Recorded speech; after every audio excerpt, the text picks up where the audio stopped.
In Chapter 6, it's the first year under Napoleon's rule on Animal Farm, and it's tough.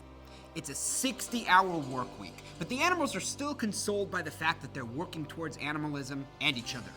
Napoleon also announces that there's going to be voluntary work time on Sundays. The problem is, if you choose not to work, you get your rations cut. Now, the windmill that the animals have been building has a lot of problems. First of all, the animals don't have the tools to put it together. Second of all, they can't break stones to build the thing until they drop them into a quarry. But Boxer, brave and strong as he is, makes the whole project possible with his power and his dogmatic adherence to the principles of animalism and Napoleon himself. The animals discover that they can't produce things on the farm all on their own. They're going to need to engage with other humans. Now, 4 young pigs question this plan, but they're silenced by the growling dogs and the endlessly chanting sheep. Napoleon himself announces he will deal with the human lawyer named Mr. Whimper. The pigs also do something else strange. They move into the farmhouse.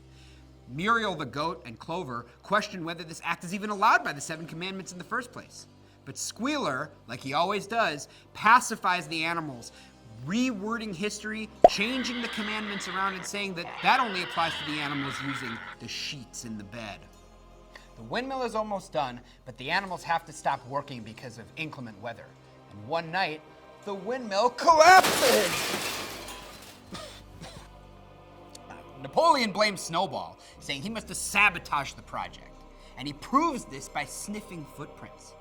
He offers a reward for the capture of Snowball and announces that the rebuilding of the windmill begins immediately. This is a really important chapter for understanding deception, not just how the animals deceive themselves, but how cracks are starting to form in their understanding of their institutions. The illusion of choice gives the animals the belief in animalism and makes them think their lives are much better than they were because they're in control of their own destiny. In fact, the pigs are now starting to rely on the humans, their sworn enemies. Squealer takes advantage of poor memories and complacency by rewriting their fundamental doctrine. The belief in animalism means the idea of deception doesn't really occur to them. Napoleon's decision to do business with the humans parallels the Soviet Union's choices when they formed alliances with Europe and the United States. And even if the animals did want to question Napoleon, they really don't have a way to do it.